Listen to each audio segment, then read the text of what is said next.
We're doing some tidying in the borders today on Pots and Trowels, and that's brought to you with the support of Cobra Garden and King Seeds.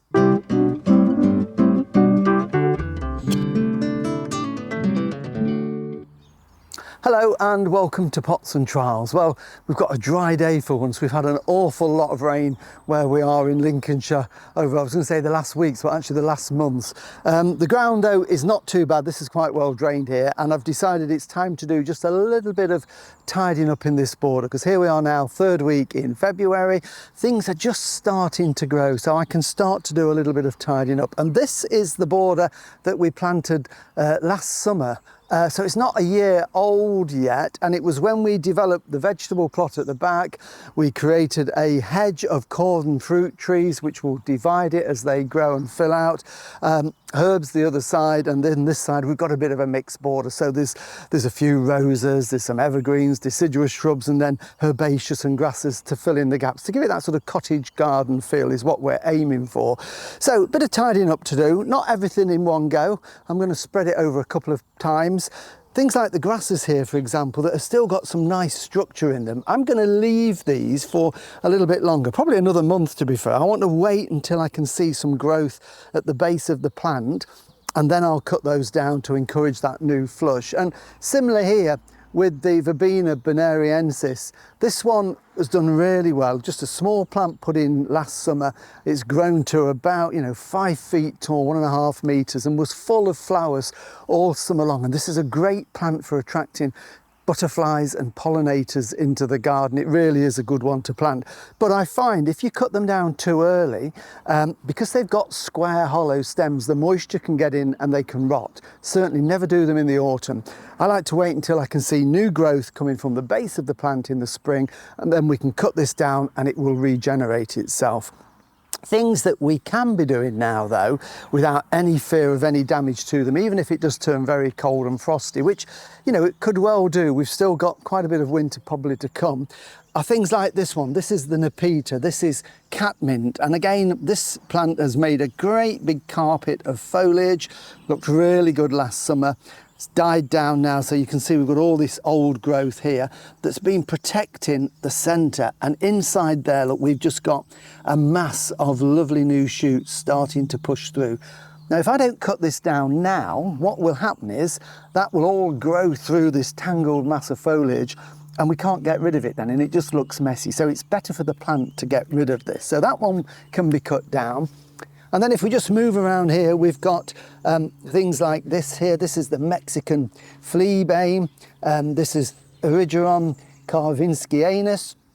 Lovely sprawling plant, great in sort of rock gardens or sunny positions. Lots of little tiny pinky white flowers that looked amazing. All this growth from just a small plant pot last year, and the growth is starting in the centre of that one.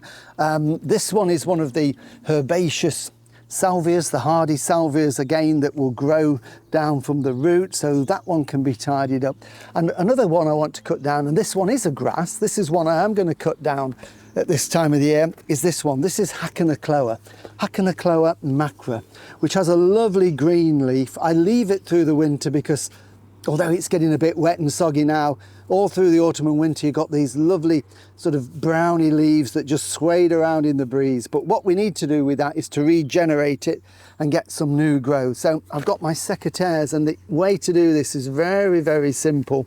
It's just a case of gathering it, and I'm not sure if we can see, but already down there we have got all these lovely little shoots just starting to burst through the ground.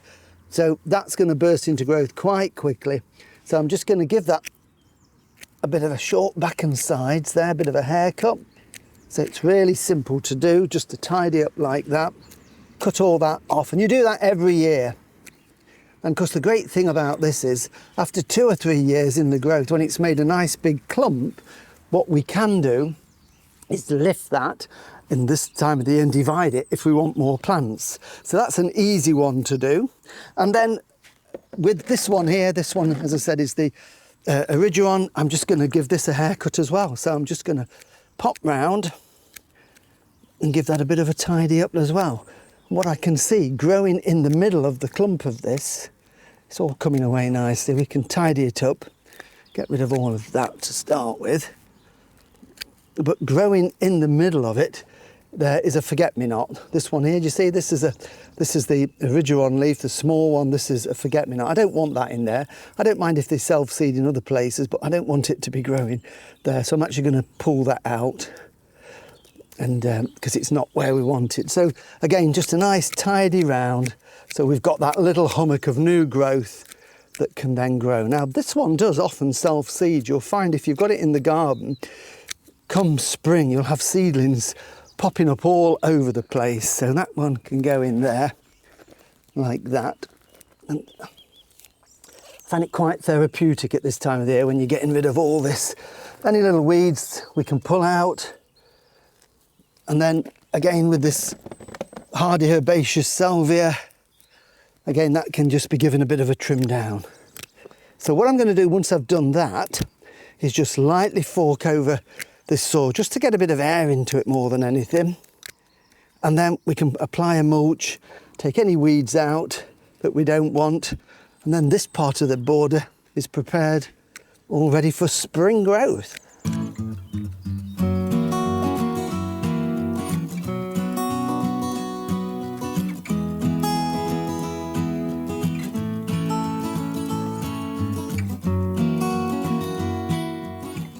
So I've trimmed down what I want to trim down just here. Just a little warning, if you've got pen stemons in the garden, don't be tempted to cut those down at this time of the year, far too early. Again, I wait until the end of March, April. This is one here that's looking a little bit sort of lax in growth. This is an old variety called Marjorie Fish. I planted it because obviously my name is Fish, but Marjorie was no relation, but she was a very famous gardener and garden writer.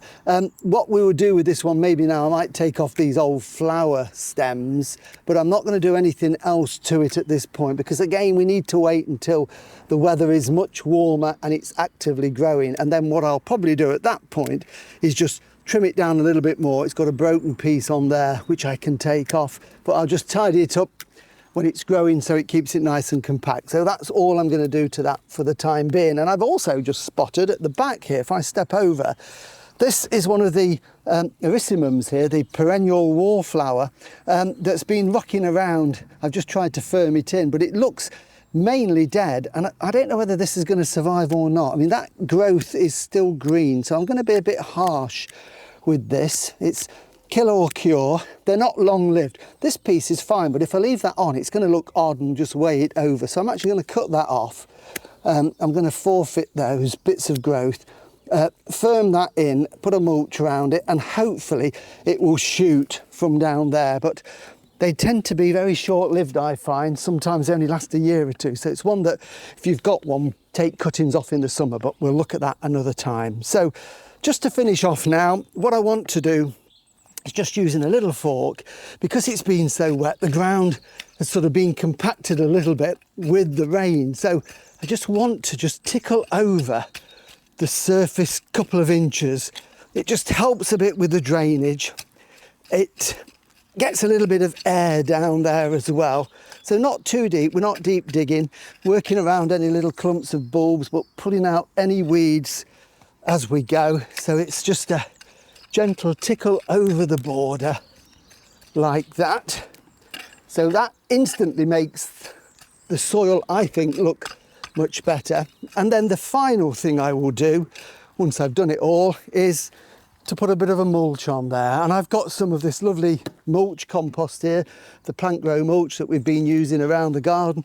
Great for mulching and soil conditioning, and it's really just a sprinkling of that over the borders will really help to keep the soil in good condition. The worms will be active and pull that down. We'll also feed the plants a little bit and keep that soil structure really healthy and the plants growing well. So I've got quite a lot to do, but I've made a bit of a start today. And already just by doing that little bit there, it makes me feel that spring is just around the corner and we can very soon enjoy all these wonderful plants bursting into growth again. Just got to do the rest of it now, so see you next week.